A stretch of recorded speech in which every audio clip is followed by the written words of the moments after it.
Você alguma vez já parou para se perguntar por que o Natal é como é? Dezembro chega, as ruas se enchem de luzes, as vitrines ficam vermelhas, até a música muda e a imagem do Papai Noel aparece em tudo que é lugar. Parece tão natural que a gente nem se questiona por que isso acontece. Esses dias eu tava com esse pensamento, tava me questionando, não dá a impressão que sempre foi assim? Que desde sempre o Papai Noel existe, desde sempre o Natal é desse jeito? Só que aí pesquisando, eu descobri que boa parte do Natal que a gente conhece hoje é bem mais recente do que parece. Essa imagem tão familiar não nasceu com a tradição cristã, nem com a Idade Média, nem mesmo no século XIX. Na verdade, ela foi em grande parte construída no século XX com a ajuda direta da publicidade. E é justamente nesse ponto que entra uma das marcas mais influentes da história da cultura popular, a Coca-Cola.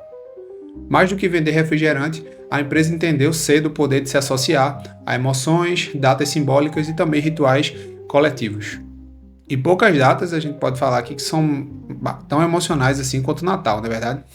A verdade é que a Coca-Cola ela não inventou o Natal, também não criou o Papai Noel do zero, mas ajudou e muito a definir o Natal como ele parece hoje, como ele é sentido e também como ele é consumido hoje em dia em grande parte do mundo. Para a gente entender toda essa história complexa, a gente precisa voltar no tempo e, primeiramente, ver como o Natal era antes da Coca-Cola.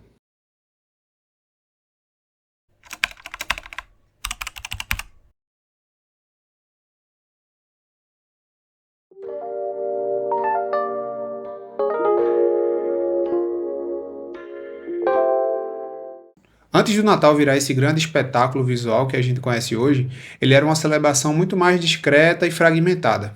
O centro da festa, na verdade, estava na religião, na fé cristã e na convivência familiar. Não no consumo como é hoje, na maioria dos casos. E também na estética, né, que a gente associa diversas coisas como luzes brilhando, aquela roupa vermelha, cores em vermelho, em verde, etc. E muito menos em campanhas também globais de marketing. A figura que séculos depois daria origem ao Papai Noel começa lá em São Nicolau, que foi um bispo cristão do século IV conhecido por ajudar os pobres, distribuir doações anonimamente e proteger as crianças. Ele não era um personagem alegre de shopping center, nada do tipo. Era uma referência moral ligada tanto à caridade quanto à religião. Com o passar do tempo, essa figura foi sendo adaptada pelas culturas europeias. Em alguns lugares surgiram personagens como Father Christmas, em outros, versões locais com características próprias. Mas ainda assim, não existia um Papai Noel oficial como a gente conhece hoje. No século XIX, e especialmente nos Estados Unidos e na Europa, as representações começaram a se multiplicar. Algumas mostravam um homem mais magro, outras um personagem um pouco mais sério. Em certas ilustrações ele parecia até assustador. Não havia um consenso visual ou comportamental, sabe? Artistas como Thomas Nast ajudaram a fixar alguns elementos, como a ideia de que ele vivia no Polo Norte, mas nem mesmo essas ilustrações conseguiram padronizar totalmente sua aparência. Cada artista interpretava o personagem à sua maneira. Só isso diz muito sobre como era o Natal naquela época. Ele ainda não tinha se transformado num produto da cultura global, algo universalizado. As celebrações, na verdade, elas eram locais, familiares e religiosas. Não existia uma indústria organizada em torno da data. Mas tudo isso começa a mudar quando a lógica da publicidade em massa entra em cena.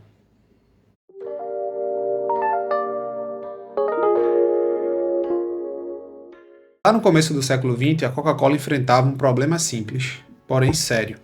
Seu produto era visto como uma bebida de verão. Quando o frio chegava, as vendas despencavam. E isso era um problema enorme para a empresa que queria crescer o ano inteiro. A solução não podia ser apenas abaixar os preços quando tivesse frio, né? Ou talvez mudar alguns slogans. A Coca-Cola precisava mudar a forma como as pessoas se relacionavam emocionalmente com o produto. Precisava encontrar um momento do ano em que o consumo fosse natural, quase como automático. E aí, como você deve estar imaginando, né, o Natal ele era perfeito para isso. Uma data emocional, familiar, repetida todo ano e carregada de simbolismo. Se a Coca-Cola conseguisse associar o Natal a ela, ela deixaria de ser apenas uma bebida e passaria a fazer parte de todo um ritual do Natal. As primeiras campanhas começaram a mostrar o refrigerante em momentos de descanso, reunião familiar e felicidade. A mensagem era sutil. Coca-Cola combina com Natal. Coca-Cola combina com alegria e a Coca-Cola combina com estar junto. Então combina com família reunida, pessoas celebrando a vida e etc. Mas na verdade o grande ponto de virada veio em 1931, quando a empresa contratou o ilustrador Haddon Sundblom. Espero que eu tenha falado certo, né?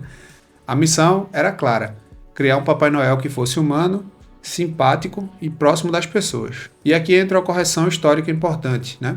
A Coca-Cola não inventou o vermelho no traje do Papai Noel, mas foi responsável por transformar essa versão específica na mais popular e dominante do mundo.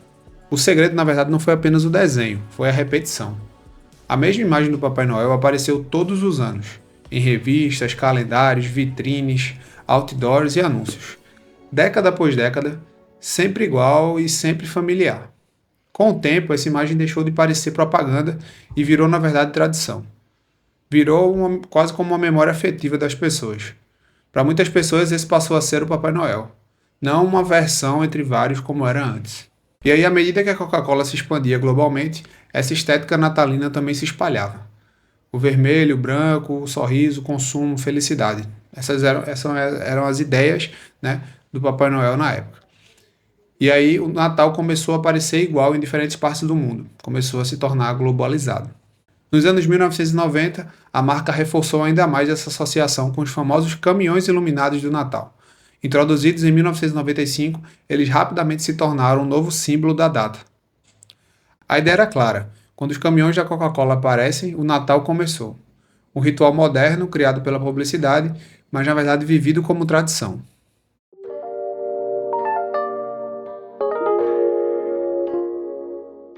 E aí, depois de olhar para essa história, uma coisa fica clara.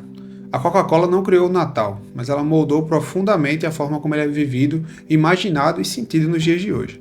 O Papai Noel alegre, a estética vermelha, a associação entre Natal, consumo, felicidade, presentes, etc. não surgiram por acaso. Foram reforçadas ano após ano por estratégias publicitárias extremamente bem executadas. Esse caso nos mostra algo maior sobre o mundo moderno. Marcas não vendem só produtos. Elas vendem símbolos, emoções e memórias, e muitas vezes acabam influenciando até rituais familiares já existentes. A pergunta final talvez seja a mais importante de todas. Quantas das tradições que a gente considera natural hoje existiram ou existem por causa de uma boa ideia de marketing? O Natal moderno é uma mistura de fé, cultura popular e publicidade. Entender isso não tira a magia da data, de forma alguma, mas muda a forma como a gente enxerga essa magia.